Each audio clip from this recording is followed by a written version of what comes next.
Welcome to the webinar on evidence-based planning tools to improve priority health outcomes. My name is Bob Fryatt. I'm the Project Director for the Local Health System Sustainability Project, the goal of which is to help low and middle income countries transition to sustainable, self-financed health systems as a means to support universal health coverage. It's the USAID's global flagship project that aims to provide an integrated health systems response. We have three objectives around expanding financial protection, expanding population coverage of essential health services, and increasing the quality of those services. We have a broad response capability. It's led by apt associates, but we have a large consortium of expert groups that enable us to provide a response in multiple situations. I'd like to introduce Avenir, who are a global leader in modeling public health responses. And with that, I'd like to hand back to Rachel and back to Avenir. Thanks very much, Bob. At this point, I'd just like to pause before we get started and let the participants know that we will have time for questions and answers at the end of the presentation. So throughout the series of discussions, you're welcome to submit your questions through the chat box. Please direct those questions to the LHSS project. You can see on the screen that there's a particular LHSS project that you can select, and please feel free to shoot us your questions. We'd be happy to discuss. So at this point, I just want to set the stage by placing modeling as part of the continuum of planning and resource allocation. So we see modeling sitting in the middle of this process. It's used to assess where we are today, which is to say we can model the health situation to support the situational analysis of the current burden and consequences of inaction, as well as to generate epidemiological evidence that will support the prioritization of country needs for agenda setting. So these particular themes or these actions are not ones which are specific to any health area, but rather support the process of decision-making and evidence-based prioritization and planning across the whole health system. So today we're going to take the opportunity to discuss two health areas in detail, followed by a broader health system prioritization model. But these themes that I'm discussing now underpin the use of modeling to support planning and resource allocation across the whole health system. So as I mentioned, typically one of the processes is to assess the current situation, which leads into more rational strategic planning that's informed by modeling and lessons learned. Similarly, financing can be informed by modeling to designate high priority interventions and funding requests, as well as to develop investment cases or concept notes, and to estimate budget impact of the decisions that are made. Finally, we can track implementation of plans and adjust the modeling based on those achievements, and then evaluate, comparing new data against modeled projections to see how well we've predicted the future and adjust our modeling going forward. So again, this is a process that can be applied across the health system. Today, we are going to focus in on HIV models for programming and planning, followed by TB models for programming and planning, and then generalized cost effectiveness for priority setting. At this point, I'm going to pass to John Stover to take us through a discussion of HIV models to support planning and resource allocation. John is the Vice President of Avenir Health and one of its founders, and he has 30 years of experience in assessing population and health issues in developing countries, including providing technical assistance in policy analysis and awareness raising through computer modeling. Thank you for being with us today, John. I'm going to pass the speaking role to you now. Okay, thanks, Rachel. So I'm going to talk about two models called AIM and GOALS that are in our Spectrum software that are designed to support HIV planning, and use these hopefully as examples of the kinds of analyses that can be done within health systems using simulation modeling. So next slide, please. So these models are designed to answer specific questions, particularly what is the impact of scaling up prevention and treatment programs? In other words, what would we get for scaling up these interventions? How much will it cost? Can we improve our response by different allocations of funding? And what's the best that we can expect to achieve with the funding available? Next slide, please. So these models follow a similar pattern. The boxes on the left show the input data. And these are generally data from national sources on demography and program services, such as number of people on treatment or number of people given prophylaxis. Also, often some scientific information about epidemic patterns, such as progression rates or mortality rates, and then behavioral data that put people at risk. And then the lighter blue boxes to the right represent the models that take this input data, make simulations. We match the models to historical situations, and then use them to examine interventions. Next slide, please.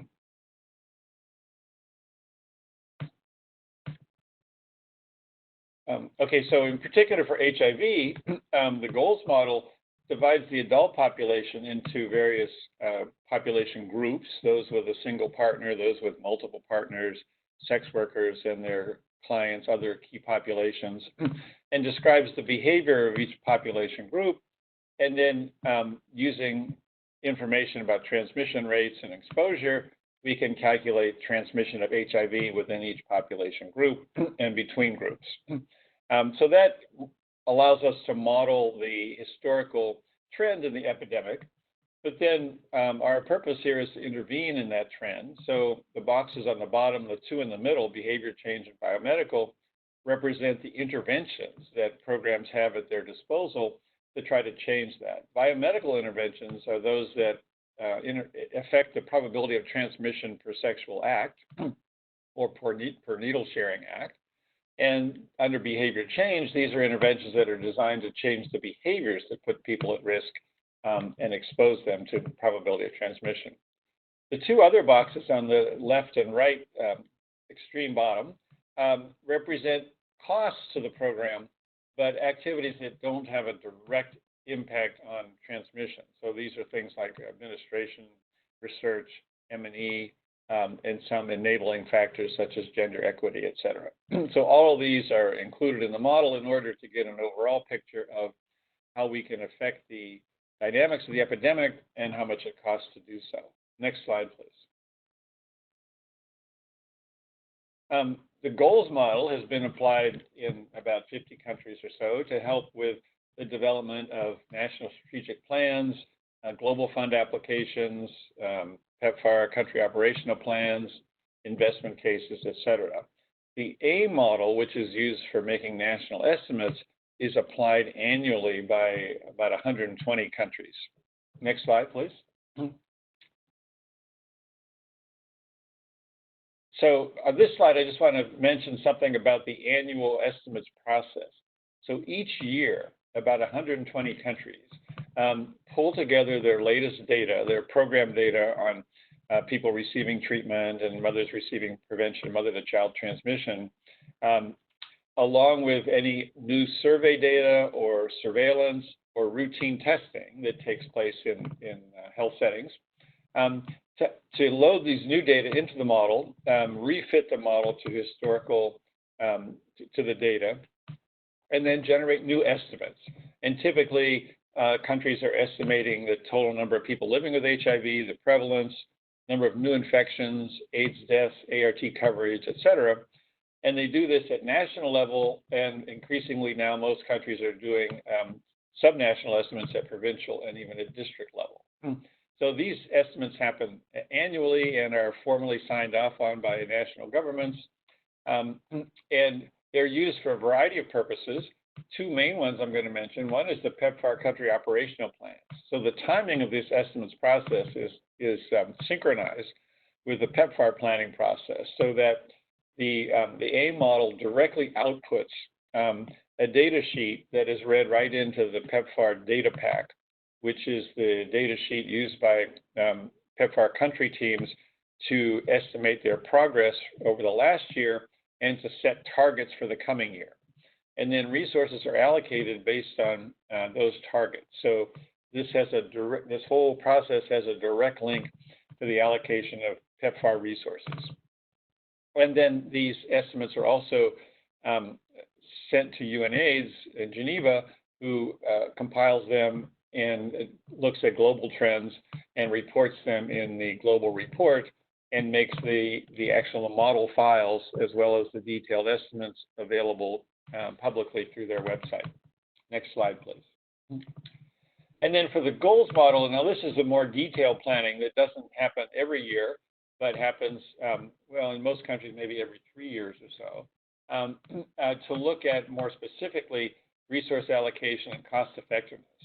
So the chart on the left shows you, for a typical situation, each dot represents a different intervention. The horizontal axis is the total number of infections averted, so that's the magnitude of impact of scaling up that intervention by itself.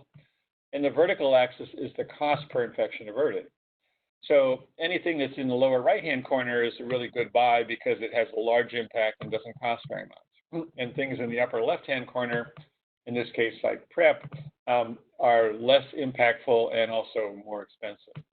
So these types of analyses can be used then to develop plans that are optimized for averting new infections, averting deaths, or averting DOLIs by allocating resources first to those that have the greatest impact and the least cost per infection averted, and then only later on to the other interventions. And the slide on the right shows you an example of output of resource needs. So given some target set of coverages for prevention and treatment programs and mitigation programs, how much do we need in total? And if we are operating under a resource constraint, which most countries are these days, we can therefore allocate resources to stick within the available resources. And final slide, next slide please. This allocation can also be geographic. So it's not just allocating resources across interventions, but also across geographies.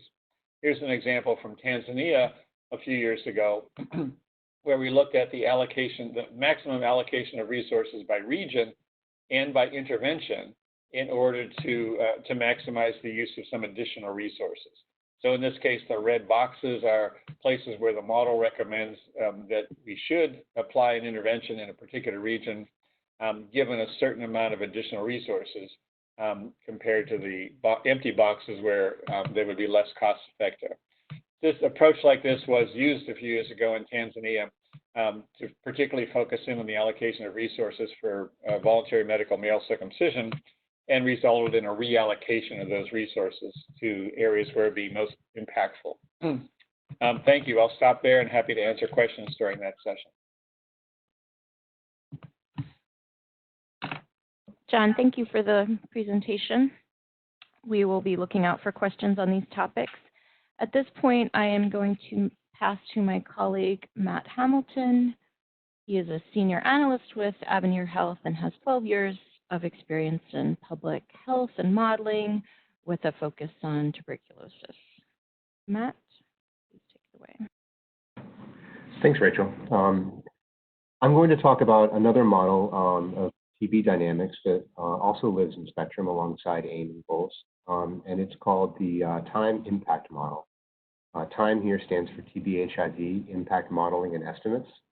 It's a dynamical compartment model of TB epidemiology, and it's used to inform strategic planning and prioritization at the national level. And it was developed by the London School of Hygiene and Tropical Medicine, the TB modeling group there, under the direction of Ryan Hogan, and also by us at Avenir Health, with support from USAID, as well as Global Fund, and with input and advice the early stages of the model design from the TB Modeling and Analysis Consortium, TB MAP. Next slide, please. The way I like to think about the model's role is sort of like a campfire with all the different stakeholders sitting around it. And the model is providing a central focal point for discussion. So in this picture, you can see the model along with the NSP, the National Strategic Plan, or whatever other decision or policy processes under consideration in the middle. And then around it, you can see, well, there's the modelers, that's usually us. There's the National TB Programs, the NTP. There's also the funders who are interested in supporting the activities, technical agencies, advocates, civil society representatives, community representatives. The role of the model in this view is to give us all a central focal point to talk about. So it's a way of gathering what we know about TB. It's a way of making clear what we don't know, what are the gaps in our knowledge, what are we currently doing to fight TB, what could we be doing. So it's a way of getting everybody on the same page and giving us all something concrete to point to. Next slide.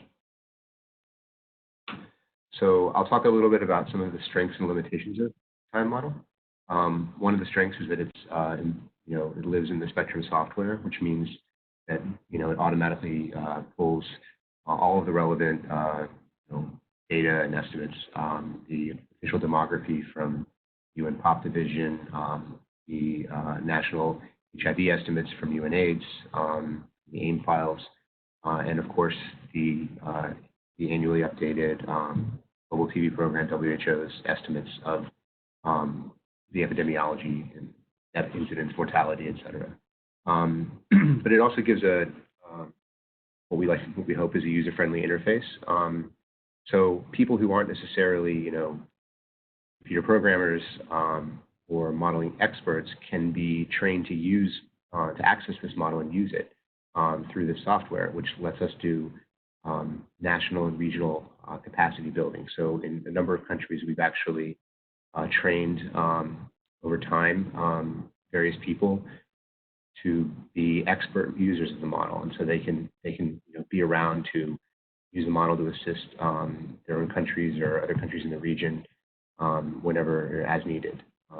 We think that's a strength. Another main strength of time, as opposed to some other TB models that are designed for specific purposes, is that time has extremely detailed structures for modeling representing case detection and treatment. So we have explicit diagnostic pathways. So if your diagnostic algorithm changes from one year to the next, we can represent that explicitly. There's passive case finding, different structures for active case finding. We have the effects of treatment for DSTB, different regimens you might use, drug-resistant TB. And we have fairly detailed structure for modeling the impact of preventive therapy when given to different groups through contact investigation or to new ART patients when they initiate. So we can represent the details of program structure in a lot of very well. And then another strength is that we can do costing and budgeting and cost effectiveness analysis with either of two tools. One is the One Health tool, which is a very detailed costing and budgeting health systems costs software that program model that also lives in Spectrum. And then another is a more streamlined cost effectiveness analysis software called Time Economics, which also lives in Spectrum. So that means that we can not only model the epidemiological impact, but we can compare the costs doing one thing versus another, and that lets us help countries consider the cost side of strategy. We have a long track record. The model was launched in 2014, and we've done we've worked with more than 30 countries at this point, so we have a long record of working with countries, and we think they're pretty happy with the results. Next slide, please. Just a couple of the limitations. The model is not really designed to handle explicit high-risk groups, other than, of course, PLHIV. Countries are sometimes interested in targeting interventions to the elderly or to those with diabetes, and we can handle that stuff, but fairly indirectly. And this similarly for subnational modeling. In some cases, we've done analyses that get at subnational impact, but are also indirect, not explicit in the model. And then finally, we can't really capture the influence of broader socioeconomic factors, interventions that are aimed at behavior change or at supporting, underprivileged communities. Those things have an impact on TB, but we don't directly capture their influence. Slide, please. So I just want to give you an example of how the model is used in practice. In this case, this is a recent National Strategic Plan update. And in this case, the country had organized their NSP around four main pillars, of four main themes of activity that they were going to do. The first was improving passive case detection, just getting the ordinary passive system to work better, to find cases better. Another was expanding preventive therapy. Third was to improve the quality of diagnosis by changing out the diagnostic pathway, moving to more molecular diagnostics, and to increase referral. And the fourth was to improve treatment success and reduce initial loss to follow-up. So we represented this NSP with 6 scenarios. The first was just a counterfactual and no change after the base year. Then we had a scenario for 4 scenarios, one for each of the main pillars. And then the 5th scenario was everything all together once, see what the full impact of the NSP would be. Next slide. I'll just show you some of the kinds of results, the key results that we look at when we're evaluating modeling a strategy like this. Here you can see that for the different scenarios, we can plot the impact on incidence over time and the impact on notifications for each of the scenarios, and we can compare them in the case of incidence to the target incidence reductions from the NTB strategy. So in this case, you would see that none of the some of these scenarios actually on their own, some of these pillars would actually get you close to hitting the incidence reduction target for 2025, but none of them really get you to that incidence target in 2030. But if you put them all together, you can actually exceed the incidence reduction targets and really get TB to where you want it to be. There's on the notification side, there's going to be a massive increase in case finding that's required to do that. So we can see what's involved in terms of notifications, and then also, of course, we can look at the number of people we need to treat, the number of people we need to screen to find these notifications. Next slide. So these will be some of the main results. We look at the change in incidence with no change and with full NSP relative to 2015 and 2024, which is the end year for this NSP, and similarly for prevalence. And so one thing you can see here is that even without doing anything, the incidence is already declining, and that's largely in this country due to the effect of ART on the HIV epidemic. But with the full NSP, you can achieve a much greater impact on the epidemic, including a 70% reduction in prevalence relative to 2015. So these results are very impressive for the NSP, but then we would need to go back and look at the costs and look at the capacities. So we will look at that in a moment. Next slide, please. So we'd also we'd also want to look at how many people does this involve treating, and how many deaths are we averting by implementing this NSP. So at this point, with these results in hand, and this is just sort of an intermediate draft stage of the NSP development, of course, we would want to do everything we can. Scenario 5 would be what we would choose if all the resources were available. But it turns out that the resources and the costs involved were quite high in this case. So we have to start making some difficult choices. So how can we use the model to figure out, what is the most cost-effective intervention mixture? If we can't afford to do everything, what do we scale back? What do we emphasize? What are the consequences? And the way we study this question in the model is by generating, more scenarios, varying intervention impact, varying coverage levels, seeing what these two different interventions, by comparing cross scenarios, we can study the marginal impact and costs of each intervention in combination with others. And we repeat this procedure. There's no optimization algorithm, but we study the problem in close collaboration with the NQP and with other stakeholders to identify the best mixture of interventions in our resource. So at this point, I will hand off to my colleague, Rachel Sanders. Rachel. Thank you, Matt, for describing both the process and how modeling can sit at the center of the work with a variety of stakeholders. At this point, I'd like to take us back to a more broad analysis perspective. We've been focused in on the specific disease areas of HIV and TB, and now I'd like us to think about how some of these models can be used to prioritize investments across the whole health sector. So I'm going to be discussing the generalized cost effectiveness analysis function, which is typically used for prioritization. I'm joined today by Alamayu Hailu, who's a senior health economics technical advisor with the Ministry of Health in Ethiopia, who used this tool intensively in his work with the core team to redesign the essential health service package. And so I'm going to take a few minutes to discuss the methods, and then I'll pass to Alamayu to discuss the process that they used, as well as some of their results and what the implications were for the service package.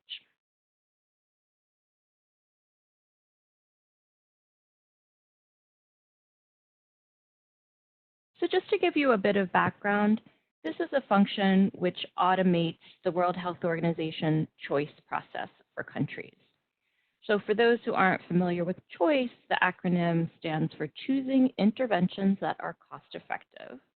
And what it does is it calculates the cost and impact of interventions with an immediate scale up compared to either a null or current coverage counterfactual, which is to say it gives us the opportunity to compare what we expect would happen if we were to initiate a very prompt increase in coverage of given interventions or package of interventions, and then compare that to doing nothing or maintaining the status quo. And what this tells us is the mix of interventions that would generate the largest estimated health gain, pointing towards allocative efficiency.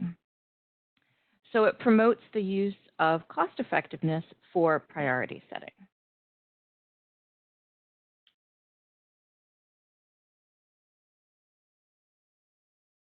So when we think about priority setting, we typically think of what we call the 3 Ds. We all know that we're typically working in a resource-constrained environment. And as a result, all health systems apply rationing, either implicitly or explicitly. And where there's no designated benefit package, implicit rationing is the default. So explicit criteria can be a way to encourage transparency and improve access to care. In order to encourage this, countries want to institutionalize a mechanism for transparent and fair decision-making processes. And that's where the data comes in. There's no right set of criteria, no one-size-fits-all approach.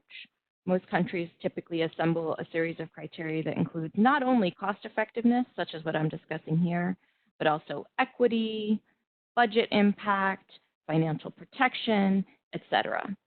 Really, the key here is to identify the criteria, apply them in a coherent manner, and use that to make rational decisions around where we will invest scarce resources. So now I'm going to focus in on one very specific part of the data package that one would use for that type of decision making. And that's the cost effectiveness criteria that this model is intended to provide. So this is a schematic of the model structure. Essentially, what we have are a set of costs that represent both the individual level costs of delivering a package of care. That includes the drugs and the therapies, service delivery costs, including outpatient days and inpatient visits, as well as the program level costs. So those costs that are incurred above the service delivery and above the site level. So things like program staff, training, behavior change communication, monitoring and evaluation, supervision, etc. As well as the consequences, including program level or intermediate results like detection rates, referral rates, and treatment rates that imply numbers of people in care. And then the individual level or final results that include incidence and prevalence, mortality, and disability-adjusted life years or healthy life years gained. So both sides of this equation are driven by both coverage of intervention populations with a defined service package, as well as the level of coverage which we're intending to reach. So historically, there's been a very defined pattern that is used to generate choice results where there were a specified set of targets and the null comparator.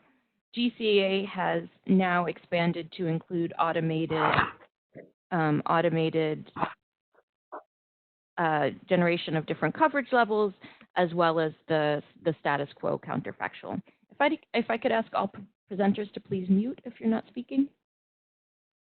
Thank you. So this gives you a general idea of what kind of information is used to generate the generalized cost effectiveness results. And these are the questions around which that structure is typically applied. So as I mentioned, this is a generalized cost effectiveness analysis approach. This allows you to address both incremental cost effectiveness as well as to set it up so that you have a completely common comparator, which is a null comparator, where you would be doing nothing as the alternative. So this example that you can see here is imagining two studies. One calculates the cost effectiveness of option A, the other for option B, for two different diseases and using two different current scenarios as comparators. Both of these current practice scenarios have baked in inefficiencies from previous decisions made or previous achievements and aren't necessarily using resources efficiently. So while they both have the exact same cost effectiveness ratio, and if they were ranked in a league table, they'd be considered equal. But when you compare them to the true origin or a null, there's a clear difference in the cost effectiveness of the two interventions, with option B being the most cost effective.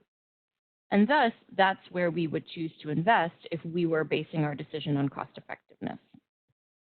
Of course, this is an idealized scenario where constraints and baked-in inefficiencies are removed for the analysis. However, it can help to identify priority areas for investment, which would lead us to a more clear-cut set of decisions around what our highest priority interventions would be. So at this point, I am going to pass to our representative from the Ministry of Health in Ethiopia, Alamayu Hailu, who's the Senior Health Economics Technical Advisor. Thanks very much for being with us today, and please help us to take us through the process, how this tool was applied in Ethiopia, what the outcomes were, and how you use that information. Thank you, Rachel, and hello, everybody. My name is Alamayu Hailu. I am from Ethiopia. I will talk for a few minutes about how we applied the model, in particular the generalized cost effectiveness analysis in Ethiopia on real-world priority setting decisions. Therefore, the revisions of the Ethiopian Essential Health Service Package was started in June 2018, and the Ministry of Health initiated the revisions of the Essential Health Service Package, which was very old. It was revised in 2005, so it has stayed for 15 years. Therefore, the Ministry of Health initiated the revision process, and one of the criteria identified in the roadmap on how to revise the essential health service package to compare the health intervention with the cost effectiveness of the interventions in terms of how much cost they incur compared with the benefit they provide at a population level. Therefore, we make a decisions to use the cost effectiveness of interventions as a prioritization criteria, and we in particular we were more interested to use the generalized cost effectiveness analysis and the average cost effectiveness ratios. Therefore, we make invitation for the WHO choice and for the Avenir Health as well to organize a training in Addis, which takes 4 days on the cost effectiveness modeling on the GCA, and therefore the training was organized in January 28, 29, and 30, 31 in Addis, and the training Rachel was also coordinating the training together with the WHO choice team, and therefore we organized a team of experts from Addis, around 20 experts from different departments. As you heard from the Rachel and other presenters, this is a very data hungry process, so we involved also a data collection process together with the training, including people from the different departments, from the disease prevention department, from the finance department, from planning and policy department, and from the resource mobilization department, so that we can also generate a good information. But after the training, we were able to produce some preliminary results immediately after the training. But the main analysis with real data from different departments took additional months to feed into the model and to generate the actual result. Next, please. Therefore, I will show you some of the results we produced. In the essential health service package, we had around more than 1,000 candidate interventions to be compared, but in the tool we produced around 190 interventions. Therefore, this is just an overview of some of the interventions from the RMNSH group. Therefore, we were able to generate the total cost for the 100 years and the total health benefit from each of the interventions, as you can see from the first two columns from the left side. And we also have the average cost effectiveness ratios for different interventions.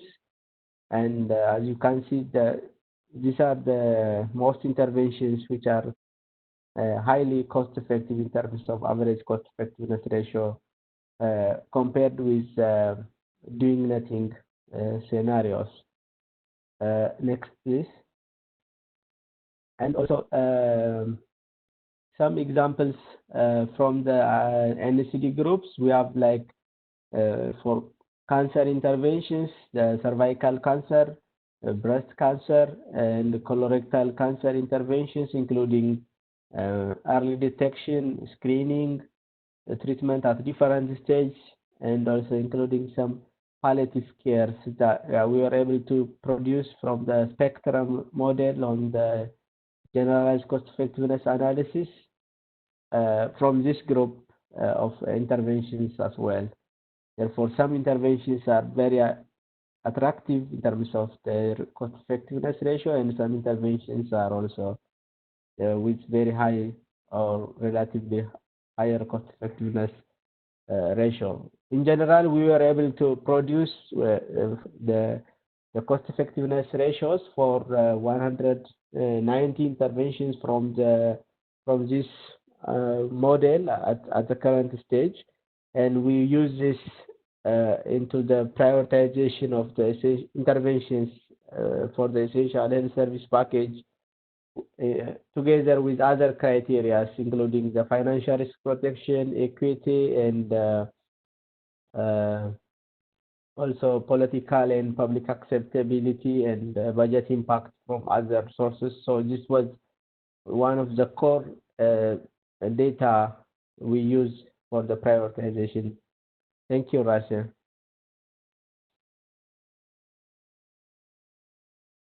Thank you, Alamayu. It's very helpful to see a concrete example of the tools in practice. So today we've taken the opportunity to do a more focused discussion on 3 tools in the realms of HIV, TB, and prioritization. But I do want to emphasize that these were a focused discussion on a part of a tool that covers a much broader health system perspective and health approach. They're part of the Spectrum suite of models that include calculations of a demographic projection, which underpin all of the modeling, which is to say, as things change in the individual health areas, that influences the demographic projection and thus the populations in need of services in other areas. So for example, there's a family planning module that incorporates proximate determinants of fertility, and as those change, the fertility rate changes, birth rates change, and thus populations in need of services, for example, maternal and child health, change accordingly, which influences the calculations in the LiveSave tool, or LIST, which calculates child and maternal mortality ratio. There's a new iteration of LIST, which focuses in on humanitarian settings. It's called HLIST and was recently launched in the last couple weeks. I'd encourage people to check that out as we are in unsettled times and this becomes more and more important. And I'd also encourage people to view a new version of LIST, which is online and doesn't require a desktop app. So there's, even for those who are familiar with Spectrum in the past, you'll find that there are new iterations that are becoming both more user-friendly and reflect new availability of data and new opportunities to apply them for information. The Spectrum suite also includes Spectrum Malaria, which is a malaria model for endemic countries. This is a more streamlined and user-friendly statistical model adaptation of open malaria, for those of you who are familiar with it, and is well suited for the strategic planning process. The Spectrum suite also includes an NCD model, which calculates the burden of NCD and the potential impact of interventions. This model is particularly important as many countries start to consider themselves double burden countries or reflect on how they may be simultaneously handling burdens of infectious disease, even as NCDs or non-communicable diseases become more of a challenge for their populations. Finally, we also incorporate a package of costing tools called the One Health tool, which incorporates intervention costing alongside all of these Spectrum models that I've discussed, which are fed by those population requirements, and that also incorporates above service delivery and health systems costs, including the health systems building blocks, such as infrastructure, human resources, health information systems, governance, logistics, etc. And then finally, there are a number of purpose-built tools that are available, which take the outputs from these Spectrum models or the One Health tool and apply them in innovative ways that may be particular to one country analysis question or to a more narrow interpretation of what might be needed. So these include things like estimates of the cost and impact of female genital mutilation programs, maternal and neonatal tetanus elimination, planning for the rollout of pre-exposure prophylaxis programs, and VMMC cost and impact projections. So what's the cost and impact of scaling up voluntary medical male circumcision, and what would be the implications of focusing in on different age groups or different geographic areas. So while we've focused in very narrowly today on specific health areas, I do want to make participants aware that there's a much broader suite of tools that are available for other analysis questions, and we'll be happy to share more information as required. So at this point, I'm going to pause for questions. As you may remember that earlier in the presentation, I noted that you'll be able to send questions to us through the chat function. Please send questions to the LHSS Project. We have been recording the webinar, and we'll be sharing that with those who registered. So either if you joined and would like to hear a part again, we'll be sharing the webinar recording, as well as for any team members that weren't able to join but are interested, you'll have a link that you can share. In addition, we will be sharing my email address for any people who have additional questions, so I can serve as a resource for follow-up in that way. I do just want to thank everybody for taking the time to join us today. I know we're in a busy moment, and we really appreciate your participation. At this point, I would like to move to taking questions from the group.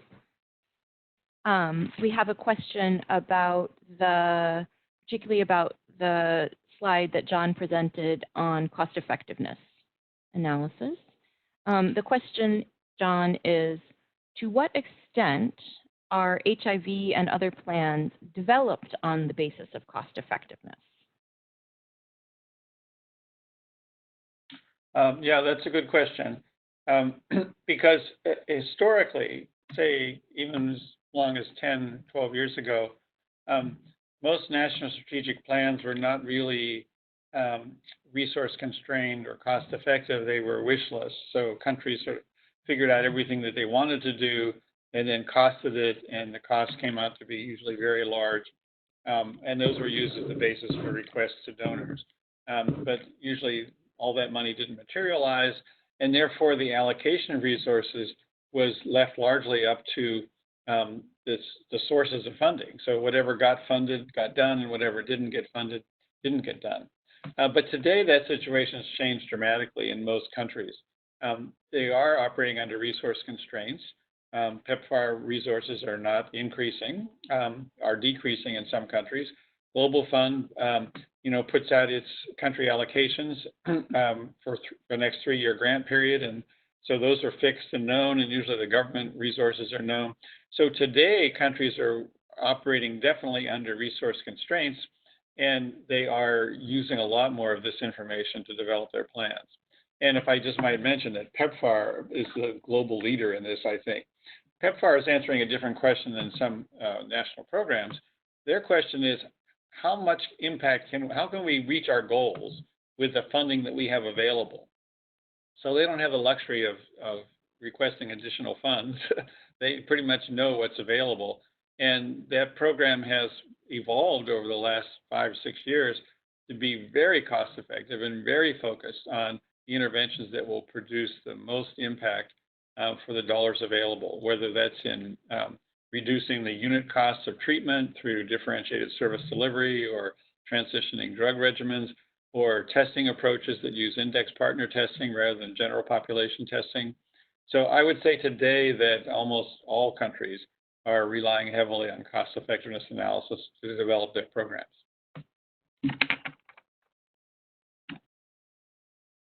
Thank you, John.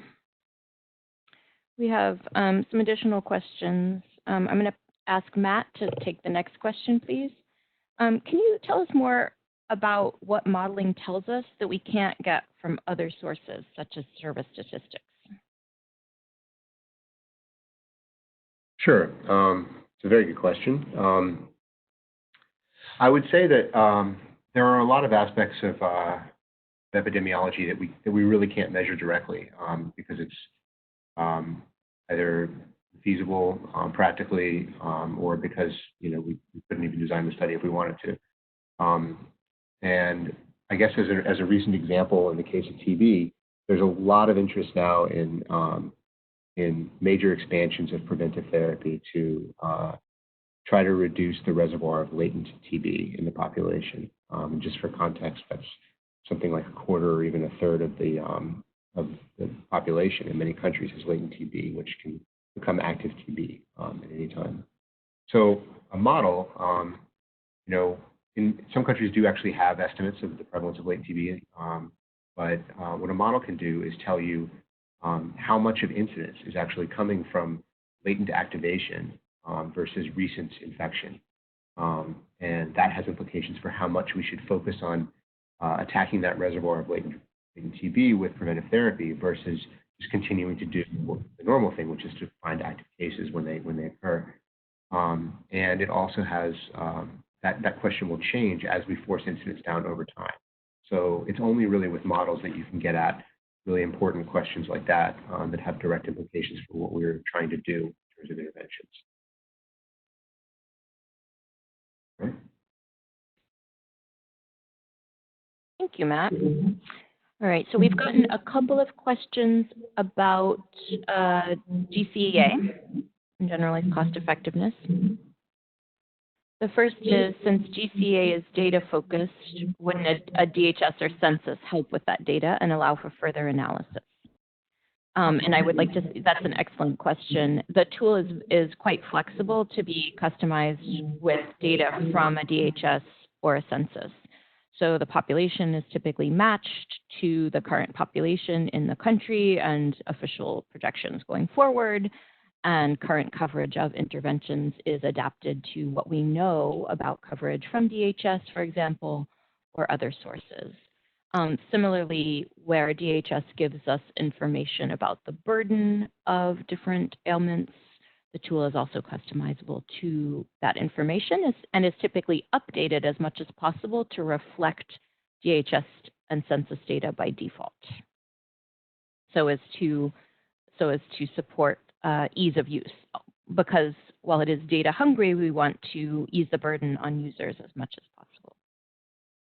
There was a second question for Alamayu saying, you discussed total cost with 100 years in parentheses. Do you mean the total cost for 100 years? Do you want to respond to that? Yes, thank you for a very nice question. Yes, in the GCA, the model simulates the population with 100 years of period. Therefore, the cost generated is for 100 years, but you can also produce a year-by-year cost, and it's very flexible. Just to add to that reflection, the purpose of the 100-year time frame is to prioritize both preventive care and curative care. In many cases, if we look just at a very limited time frame, curative care can appear to be more beneficial because it has immediate life-saving results, whereas preventive care may not avert health consequences for many years. So for example, if we are thinking about HPV vaccination, the time frame for achieving the benefits of HPV vaccination is many years into the future by averting cervical cancer, whereas the costs take place in the beginning in the near term. As such, if we looked just at a 5 or 10 year time frame, the response may be different than if we look at the 100-year time frame. And thus, that's why Alamayu and his team looked at the long-term costs and benefits of different decisions or different packages of interventions. All right, so we have another very topical question. I'd like to ask John to respond and then Matt. One of our participants asks, what is your thinking about how modeling products can help with the COVID-19 response? If I can ask John to give his thoughts and then Matt. Thank you. Yeah, there is some modeling going on of COVID-19 based on the data we have from the first couple months of the epidemic in China. That allows us to look at transmission rates, contact rates, duration of symptomatic transmission, and then use those models to look at what the expected impact would be of different public health approaches like travel restrictions and social distancing. But I would have to stress that those models are, based on some very early data sets that we don't think are complete in terms of case reporting. So they can give some idea, of whether we might expect an epidemic to take hold in a particular area if 1 or 2 cases are introduced or to die off naturally. But I would say that we're still in such early stages right now. The uncertainty bounds are pretty large. So more exploration, more data will help improve that, but I don't think we're there yet. Thanks.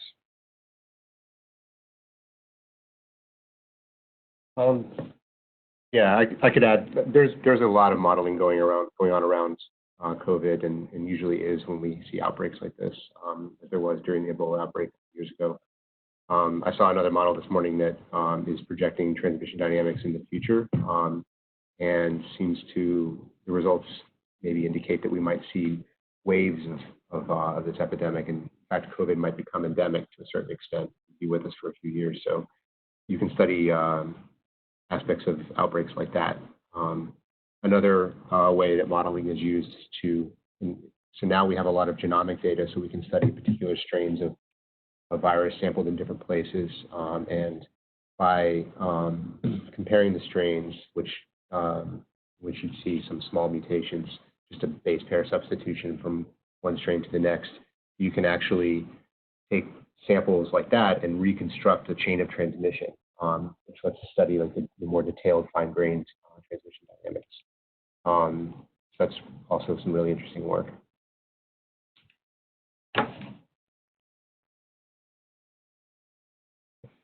Thanks very much. I'm sure we're all thinking about that today. At this point, we're going to be wrapping up our webinar. I want to thank everybody for joining us and for the excellent questions and for your attention. We really appreciate your taking the time. As I mentioned earlier, we will be sharing a recording of the webinar and information about how to be in touch if you have further questions. We look forward to continuing to interact on these topics and expanding the ability of modeling to respond to public health questions.